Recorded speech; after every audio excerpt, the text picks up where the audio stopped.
A Voz do Brasil entrevista o ministro do Turismo, Gilson Machado. Ministro, muito boa noite. Muito boa noite, Cartaxa. É um prazer estar aqui mais uma vez na Voz do Brasil. Prazer é todo nosso. Ministro, vamos relembrar as principais medidas adotadas pelo Ministério do Turismo para combater a pandemia de Covid-19 aqui no nosso país? Foram várias medidas, né? Uma das mais importantes foi a que salvou os empregos, né? Que a gente, através do MP, que a gente conseguiu que se mantivesse o maior patrimônio que a empresa tem, que é o seu capital humano.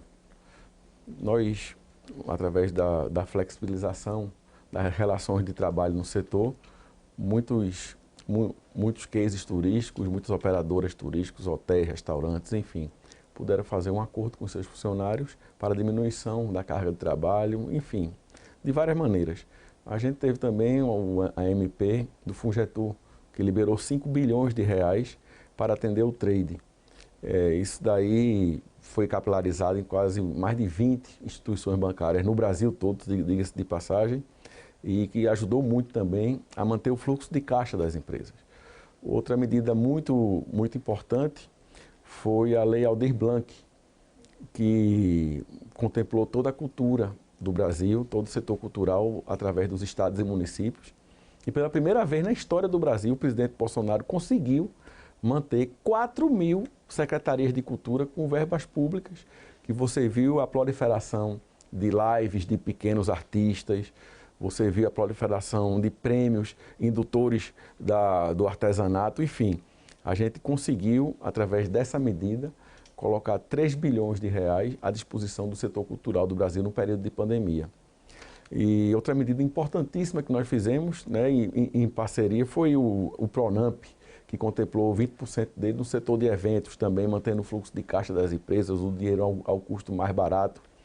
E outra medida importantíssima na pandemia foi o selo Turismo Responsável, né, os protocolos de segurança que foram estipulados pelo Ministério do Turismo, né, mudou a história do turismo no Brasil, dos restaurantes, por exemplo. Se hoje você entra no restaurante, você só entra se você tiver sua temperatura aferida, no hotel do mesmo jeito. Para se servir, você tem que estar com a luva. Enfim, no avião, antes de você sentar naquela cadeira, os ductos de ar-condicionado foram esterilizados, foram limpos. Aquela cadeira também foi esterilizada, a mesinha na frente. No transporte coletivo interestadual, feito ônibus, vans, etc., teve o protocolo de segurança também, de esterilização do ambiente, enfim. A gente viu que o Brasil saiu na frente desde 2019, de junho, no começo da pandemia, nós lançamos isso. Inclusive recebemos moção de aplauso da Organização Mundial do Turismo por isso daí. E você sabe, o Brasil agora ele entrou na Organização Mundial do Turismo, no Conselho Executivo. E também acabamos de ganhar um escritório regional, né, para as Américas aqui no Brasil, com concorrência com outros países, inclusive a Argentina. E se nós não tivéssemos feito o dever de casa, de combate à pandemia, número de vacinados do Brasil que já ultrapassou os Estados Unidos, número de Covid no Brasil, praticamente, graças a Deus, a gente já pode dizer hoje que o Brasil é uma página virada na Covid, né? Os exemplos estão aí, os números diminuíram bastante. A gente tem um ministro da Saúde, o Marcelo Queiroga, que realmente foi um campeão nisso aí, um técnico, diga-se de passagem, eu fui testemunha do trabalho dele, viajei com ele vários fins de semana, quer dizer, Cartaxa, aliás, faz 8 meses que eu não tenho um fim de semana com a minha família, bicho, é só trabalhando, só com as entregas. Porque durante a semana a gente fica aqui no Ministério e durante o fim de semana a gente entrega mais de 3.200 obras que o Ministério do Turismo tem. E fiz várias ações em conjuntas com o ministro Queiroga.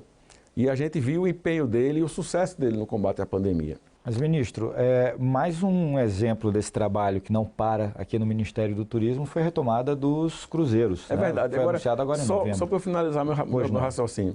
Então, nós conseguimos entrar no Conselho Executivo. Se a gente não tivesse feito um trabalho exemplar durante a pandemia, apesar dos empregos que nós perdemos, em torno de 400 mil empregos, nós estamos tendo uma recuperação astronômica, superlativa. E o Brasil hoje, ele eleva os números da América Latina como um todo no emprego do turismo, quando bota junto com outros países. Então, isso daí fez com que o Brasil entrasse no Conselho Executivo da Organização Mundial do Turismo e trouxesse o escritório da Organização Mundial do Turismo para o Brasil. Se a gente não tivesse feito o dever de casa, a gente não teria passado nem na porta do Conselho, quanto mais sentar numa cadeira, com direito a voto. Então isso é muito interessante. Você agora estava falando do setor dos cruzeiros. É uma maior vocação que o Brasil tem para turismo náutico. E disso daí se inclui os cruzeiros marítimos, né? Eu lancei até um desafio no lançamento dos cruzeiros agora, que acabar esse negócio de temporada. Temporada é para país como na Europa, como no Caribe, que tem furacão, que tem inverno na Europa rigoroso. O Brasil ele pode ter cruzeiro marítimo perenemente, 365 dias por ano. Por que não?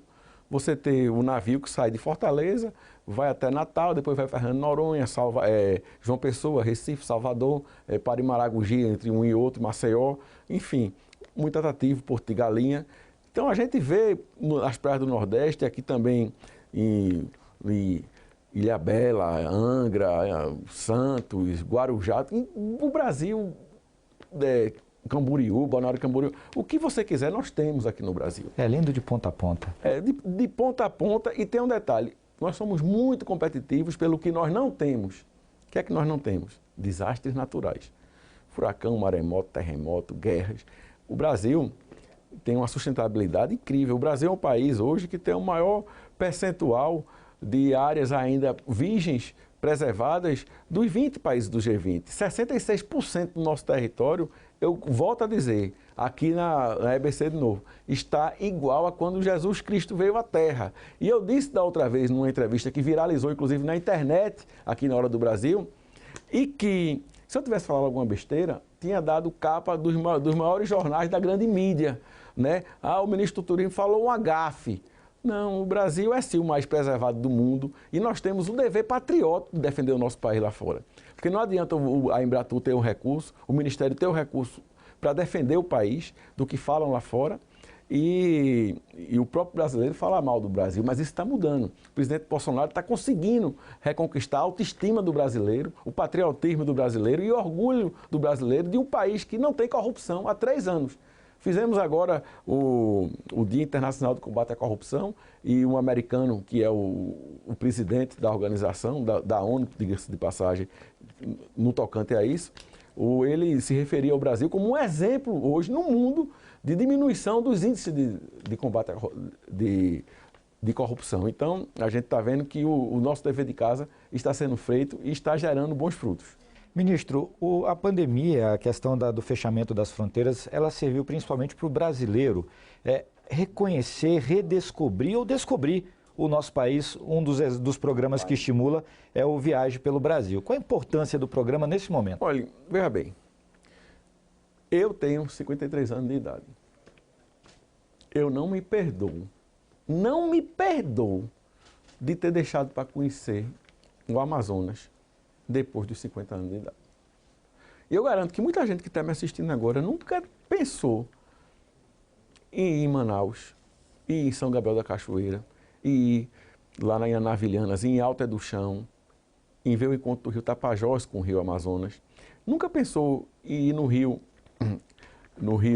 Sucuri, no Rio da Prata, no Mato Grosso do Sul, porque sempre foram para Disney, para Paris, para Las Vegas, para Singapura, para o Japão, né? E não viajavam no Brasil. E o nosso país é lindo, é maravilhoso. E eu digo mais ainda, Cartacho, o turismo no Brasil de 10 anos para cá evoluiu muito. Nós hoje temos o melhor hotel do mundo hoje pela TripAdvisor, é aqui no Brasil. A gente tem também o melhor resort de praia do mundo, é aqui no Brasil.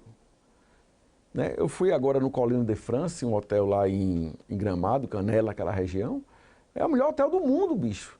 E é aqui no Brasil, então o nosso turismo evoluiu muito, o nosso enoturismo das vinícolas da Serra Catarinense, da Serra Gaúcha. Eu tive em Flores da Cunha, né? Agora há pouco tempo, tive em Nova Pádua, tive em Rancho Queimado, na Serra Catarinense, e é maravilhoso lá. O vinho Pinot Noir, o espumante brasileiro, o vinho branco brasileiro, da uva Sauvignon Blanc, da Chardonnay, você já vê uma qualidade excelente que se compara a qualquer país produtor de vinho do mundo, entendeu? Não é porque o nosso terroir, a nossa terra é diferente, né, que o vinho da gente seja pior. Não, a gente não tem a obrigação de ter o mesmo sabor, porque o nosso solo é diferente do solo da Borgonha. Mas o nosso vinho é feito com a mesma tecnicidade, com o mesmo esmero, com o mesmo empenho. E outra coisa, com os mesmos descendentes de europeus, que são os brasileiros, que são da Serra Gaúcha e da Serra Catarinense. Então a gente às vezes tem um vinho que tem um sabor diferente, mas a mesma qualidade. A gente tem visto isso. Os hotéis de charme no Brasil se proliferando, a gente vê o mundo todo hoje querendo investir no Brasil na parte de hotelaria, 147 novos hotéis sendo construídos no Brasil de grande porte, mais de 6,5 bilhões de investimentos. Você vê também mais de 8 mil pequenos hotéis, hotéis pousadas, albergues, sendo construídos hoje no Brasil. E você vê a geração de emprego a pleno. Para você ter uma ideia, em agosto desse ano, eu falei com o ministro Onyx, do Ministério do Trabalho, né, ele me deu um dado muito interessante. Nós formamos no Brasil, só em agosto, 372 mil empregos de carteira assinada. Desses 372 mil, 180 mil empregos foram oriundos diretamente do turismo, do setor de serviços ligados ao turismo. E eu digo mais, até o final de fevereiro nós vamos criar mais 500 mil novos empregos no turismo nessa alta temporada. Ministro, o senhor falou dessa atração que o Brasil tem hoje, principalmente para países que veem o nosso país como destino turístico mundial. O senhor esteve agora em novembro na Expo Dubai. Eu acompanhei as postagens do Ministério, vi a movimentação no nosso estande. O mundo descobriu o turismo brasileiro? O presidente Bolsonaro foi na ONU, deu um discurso exemplar, mostrou, ninguém contestou. Então isso hoje, graças à conectividade, à internet, às redes sociais, a gente está conseguindo capilarizar isso através das nossas participações em feiras, em eventos internacionais, com nossa equipe técnica, e a gente está sim gerando uma curiosidade do mundo, tanto é que o nosso pavilhão na Expo Dubai está entre os 4 pavilhões mais visitados da Expo Mundo. São 190 países que estão lá concorrendo para mostrar, né, na realidade, cada um o que o país tem de melhor a oferecer. Nós estamos entre os 4, né, mais visitados, já recebemos, eu acho que mais de 500 mil pessoas visitando. Então você vê, e o tema principal do nosso pavilhão é a sustentabilidade. Nós estamos no pavilhão da sustentabilidade da feira. Então você tem experiência sensorial da Amazônia, das praias do Nordeste, enfim, tem imagens, você tem fotos, enfim, tem sons, você transita dentro do Brasil ali dentro. Tem rede. Rede, vídeo, tem tudo. Então, isso gera uma curiosidade no mundo. E dia após dia, o mundo está vendo o Brasil como uma grande oportunidade. Como nós fomos agora por Emirados Árabes com o presidente Bolsonaro, tivemos em torno de 700 empresários nos encontros lá, inclusive o presidente fez parte, eu fiz parte, eu falei também, mostrei as oportunidades que o Brasil tem, o nosso portal de atração de investimentos, enfim. E a gente está, sim, conseguindo mostrar para o mundo a oportunidade que o Brasil é. Eu digo de passagem, capaz. O Brasil hoje é a maior oportunidade do mundo para turismo de natureza no período pós-pandemia. Porque o mundo hoje vai querer turismo de natureza. Isso não sei o que estou dizendo, não. Isso quem está dizendo é o Google. Em 2019, antes da pandemia, de cada 100 buscas do Google, apenas 10 buscas, ou 10%, quando se botava trip, vacation, férias em português, cada 100 buscas, apenas 10 eram por turismo de natureza. O resto era Paris, Nova York, Singapura, enfim.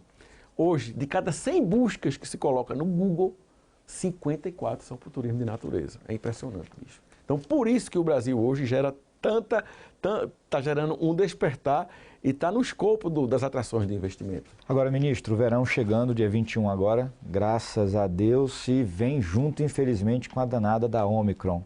Isso preocupa o Ministério? Não deixa de preocupar, né? Claro que preocupa todos nós, né? Mas o que a gente tem ouvido, eu tive agora em Madrid, na Organização Mundial do Turismo, inclusive na Assembleia Geral, do qual eu apresentei uma palestra, um vídeo sobre como o Brasil é sustentável, e ninguém contestou, ninguém falou, ninguém saiu nada, não falei nenhum agafe, que se eu tivesse falado, tinha saído em rede nacional, né? E a gente sentiu que os países lá estão preocupados, né? Todo mundo preocupado, fazendo teste de PCR, enfim. Mas, ao que tudo indica, essa Ômicron, ela não é tão letal como as outras variantes da Covid. Agora, deixa eu lhe dizer uma coisa. A gente vai deixar de viver por causa dessa doença? Daqui a 50 anos, nós vamos estar na 78ª cepa da Covid e ninguém vai viver mais, bicho. Né? Então, a gente tem realmente que rever as nossas posições. Por exemplo, teste de PCR no nariz, né? Você, para ir para um país estrangeiro hoje, os Estados Unidos, por exemplo, vamos dizer, Cartacho viaja com a esposa, os filhos e a sogra para o exterior. Uma família normal, um esposo, um marido, 3 filhos e uma sogra, 6 pessoas. Aí o cara vai lá e velho. Chega aqui, tem que fazer um exame PCR aqui em 6 pessoas. Né? 450 conto cada exame. Quando chega lá, quando para no aeroporto, fazer outro. Porque o cara não confia no brasileiro. Faz outro. Né? Já são mais 2 exames, vezes já vão 12 exames, é 450 conto. Na volta, aí é que é o pior. Tem que fazer outro. Vamos supor que o cara seja um cara muito rico, não faz questão desse dinheiro, que eu acho um absurdo o valor, o cara gastar quase o preço de uma passagem de exame de PCR, que virou uma indústria, né? Tem muita gente ganhando dinheiro com isso. Virou uma indústria, né? Diga-se de passagem, os caras estão ganhando mais dinheiro do que as companhias aéreas, porque tem muito mais custo do que o cara que fabrica um negócio de PCR, um exame de PCR. Né? Mas no último dia, você foi maravilhosa, você está assintomático, você está vacinado, e você fez o exame na hora de voltar para o Brasil, deu positivo, bicho. E aí? O que é que vai acontecer? Tu vai ter que passar mais 15 dias gastando em dólar, em euro, numa quarentena num país estranho, tu e tua família. Ninguém viaja para o exterior assim, com esse risco. Como aconteceu com o nosso ministro Marcelo. Marcelo, no último dia, assintomático, vacinado, fez o exame, deu positivo e ficou lá. Como várias outras pessoas que eu conheci. Então, a gente vê que até se definir os protocolos mundiais, entendeu? De qual eu pedi celeridade na OMT, que se resolva isso, a gente vai ter uma dificuldade do retorno do turismo internacional. Mas isso daí é importante. É que o Brasil é um país que emite turistas para o exterior. Nós mandamos 11 milhões de turistas para fora, que deixam 19 bilhões de dólares lá fora. E esse turista internacional, ele hoje, que é mais do que um país como Portugal, mais do que uma Suíça, por exemplo. Portugal, 10 milhões de habitantes, Suíça, 9 milhões e meio. Então, nós mandamos mais gente brasileiro para fora, de alto poder aquisitivo, né, 19 bilhões de dólares, e agora estamos com esse pessoal aqui dentro viajando. Então, por isso que o turismo do Brasil também está tão aquecido. Você vê as companhias aéreas já voltaram mais de 80%, 85%, quase 90% da sua malha aérea. Os hotéis de final de ano, praticamente, é muito difícil, quase 95% de ocupação já. A alta estação agora, o de janeiro e fevereiro, os hotéis de praia, principalmente no Nordeste do Brasil, lotados. O endereço de ecoturismo também. Então é isso, o Brasil está se recuperando, está fazendo o dever de casa, é um exemplo. E nós queríamos ter 48 horas por dia para trabalhar, e não apenas 24. Agora, ministro, não tinha como perguntar. Um paraibano do lado de um pernambucano, essa semana nós tivemos o nosso forró reconhecido como patrimônio cultural brasileiro. Inclusive, estou sentindo falta do fole da sanfona aqui na entrevista. O que isso representa para o turismo nacional? Veja bem. O forró faz mais de 30 anos que já merecia ter se tornado patrimônio cultural e natural do Brasil, de fato, de direito. Porque, de fato, o forró já era patrimônio cultural do Brasil, bicho. Não tem como não ser, cara. Né? É um dos ritmos que mais contamina, é um dos ritmos que influenciou o sertanejo. Porque o sertanejo começou a se chamar sertanejo universitário, botar públicos babilônicos, depois que inseriu o ritmo do forró. E a sanfona na cara, porque antes era metais. De que me adianta viver na cidade? Agora não, chora, me liga, me entende, você vê com o ritmo do forró e a sanfona na cara, bicho. Você vê as bandas de sertanejo hoje, toda ela tem um sanfoneiro. Tudo. Né? Então você vê cantores de forró, como o Mano Walter, que estava aqui no evento, como o Wesley Safadão, Amazã. E você vê cantores de forró que fazem sucesso no sertanejo, como o Mano Walter, como o Wesley Safadão. Então a gente vê que o forró realmente é um ritmo maravilhoso, um ritmo que você conseguiu fazer com que ele transcendesse apenas o Nordeste. E a gente conseguiu, através do IFAM, diga-se de passagem, por unanimidade, o empenho pessoal do presidente Bolsonaro. O forró é agora, de fato e de direito, patrimônio cultural do Brasil. Você pode perguntar, isso daí vai beneficiar o quê para o cantor do forró? Eu digo, bicho, para quem está me ouvindo agora, chega mais perto do rádio. Antigamente, o artista do forró, ele tinha muito pouco acesso a políticas públicas, pelo fato do forró não ser patrimônio cultural e material. Mas hoje, através disso, o forró tem sim acesso a políticas públicas. Você vê que o forró, o que é acesso? Você tem acesso a dinheiro, recurso federal, né, para projetos, para capacitação de jovens, para a formação de orquestra de sanfona, de ritmos, para divulgar o forró lá fora no exterior, fazer turnês lá fora de artistas de forró, mostrar o nosso ritmo. Ficou mais fácil agora, ficou com a base legal, entendeu? E o forró é maravilhoso. O Luiz Gonzaga, para mim, foi um dos maiores empreendedores que existiram. Porque, veja bem, o Brasil tem mais de 6 mil, fora as bandas, né? Fora 6 mil trios de forró no Brasil. E no exterior, em todo lugar do mundo que eu vou, eu arrumo um trio de forró. Se eu estou no Japão, na China, na Suécia, onde tem uma feira da Embratur, a gente já contrata lá, porque sabe que tem. Já ligo para a embaixada, arruma um trio de forró aí. Tem. Por quê? Porque o trio de forró foi a maior sacada que Luiz Gonzaga deu. Ele pegou a zabumba, né, que é um instrumento grave, né, e ele ficou matutando o que é que eu vou botar para me acompanhar em cima dos caminhões quando eu vou tocar com a sanfona e com a zabumba. Aí um dia ele estava em Recife, no hotel, e passou um moleque, um menino, tocando um lengo-tengo, o triângulo. Ele disse, opa, achei. Aí botou a zabumba de um lado, o triângulo do outro e a sanfona e a voz no meio. O grave, o agudo e o médio, quer dizer, equilibrou para o ouvido humano. O som do trio de forró não agride a audição humana. Aí foi uma sacada que o resto todo mundo já sabe. Falar sobre isso é chover no molhado. Foi o maior pipoco, o maior sucesso do mundo. Aí depois vieram as bandas de forró, os cantores de forró, feito Jorge de Altinho, Novinho da Paraíba, Alcimar Monteiro, e Ademário Coelho, que começaram a colocar os metais no forró. Aí vieram várias bandas, Mastruz com Leite, Magnífico, Brucelose, Limão com Mel, Baby Som. E depois veio o sertanejo universitário, com aviões, com o Wesley Safadão, com os artistas feitos Gustavo Lima, enfim, que colocaram. E as bandas de forró se proliferaram, como Aviões do Forró, Mano Walter, enfim. E se tornou no que o forró é hoje, na importância que é. E você vê artistas nacionais, como Elba, como Zé Ramalho, como Fagner, que sempre cantaram forró. Apesar de fazerem discos, trabalhos de MPB, como chamam, né? Mas sempre tiveram a sua linha de forró. E muitos deles já lançaram vários discos exclusivos de forró. Então você vê como o forró agrega e como o forró transcende qualquer ideologia. Ministro Gilson Machado, muito obrigado pela entrevista à Voz do Brasil. Muito obrigado.